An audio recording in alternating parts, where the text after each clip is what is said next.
Assalamualaikum warahmatullahi wabarakatuh. Waalaikumsalam. Al-Mukarram Ustaz, bagaimana hukumnya bila investasi digital koin? Lebih spesifiknya lagi adalah cash.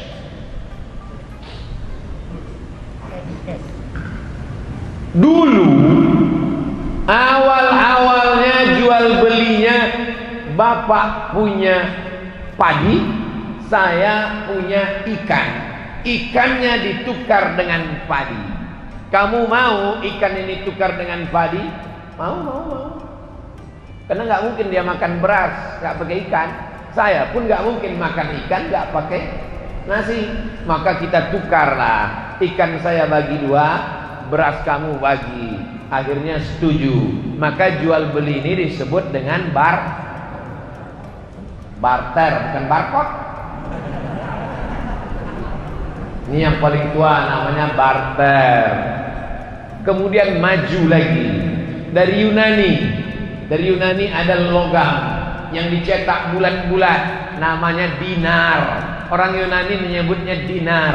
Sampai ke kota Makkah, sampai ke kota Madinah, dia disebut sebagai dinar. Tidak lagi pakai barter.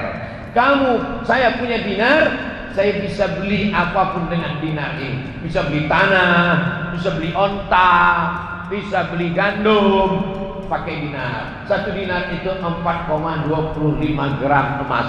Meningkat dari barter menjadi dinar dan dirham. Meningkat yang ketiga. Yang ketiga, tidak lagi pakai dinar. Dinar tidak bisa lagi dibawa.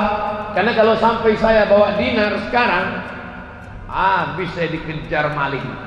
Wah, tuh ada dinar. Pakai cincin emas saja sedang dirampok orang. Bukan diambil emasnya, sama jari-jarinya dia potong. Barter, di atas barter dinar, di atas dinar. Ini yang ketiga. Keluarlah apa yang disebut dengan uang kertas. Uang kertas dicetak oleh negara supaya emas tidak berkeliaran di jalan. Di Indonesia ada berapa emas? Misal 1 ton. 1 ton emas dikeluarkan kertas senilai 1 ton. Negara hanya boleh mencetak kertas sebanyak emas di negara itu. Jadi kalau di negara itu emasnya cuma 50 kilo, maka boleh dicetak uang kertas senilai 50 kilo. Jadi di seluruh dunia ini yang paling banyak boleh dicetak kertas adalah di Pulau Jawa, karena disitulah emas yang paling banyak.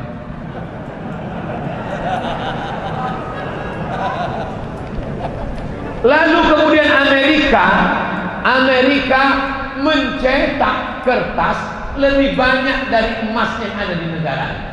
Ini yang pertama kali melanggar di dunia ini, Amerika. Dia cetak kertas, ternyata nilai emasnya tidak sebanyak itu. Di Amerika itu emas tidak terlalu banyak.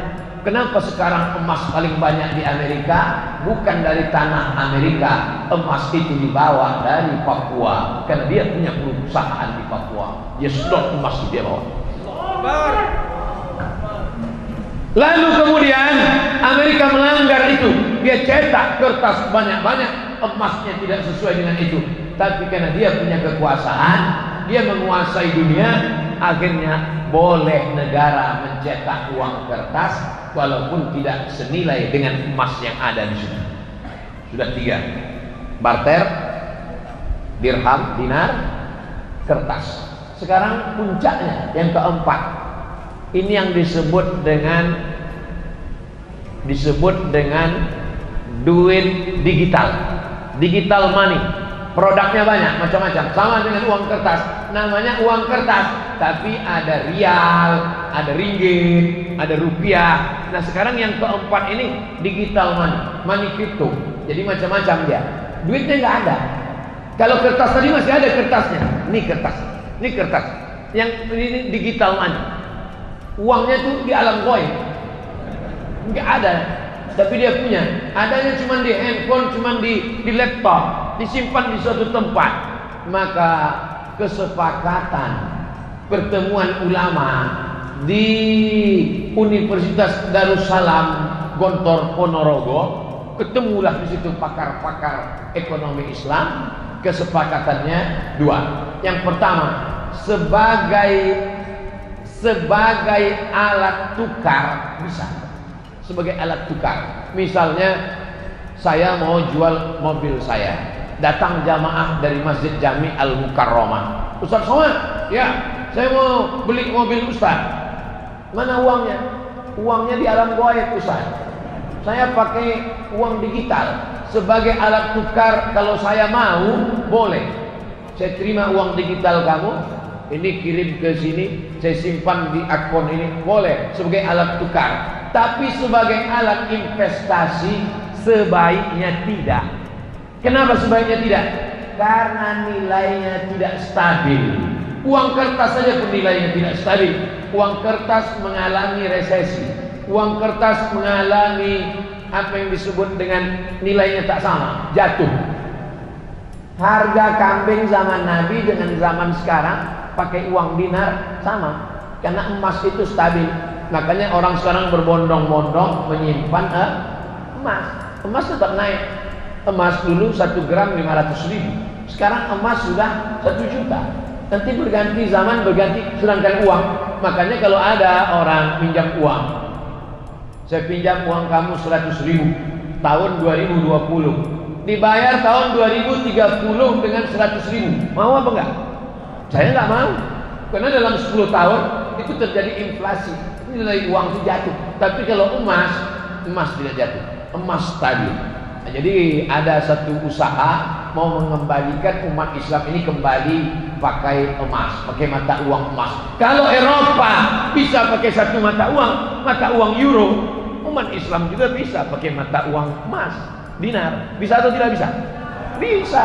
Tapi umat yang paling bisa disatukan itu umat Islam. Tuhannya berapa? Satu. Qul huwallahu ahad. Nabinya berapa? Satu. Asyhadu anna Muhammadan Rasulullah. Kiblatnya berapa? Satu. Orang Islam sholat arahnya di dunia ini cuma satu. Tapi yang paling sulit disatukan umat Islam. Subuh aja udah mulai. Satu pakai kunut, satu enggak kunut. Satu pakai usolli, satu enggak. Yang satu telunjuknya gini, yang satu gini. Betul. Nah, makanya kita jaga persatuan. Masalah sepele-sepele ini jangan sampai merusak persatuan. Kesimpulannya, money crypto, uang digital sebagai alat tukar oke, tapi sebagai investasi, kalau beberapa pemain money crypto kehilangan uang. Bapak Ibu ikut tak berita? Si fulan artis terkenal kehilangan uang digital karena kehilangan karena sebagai alat investasi. Nah, ini. Paham?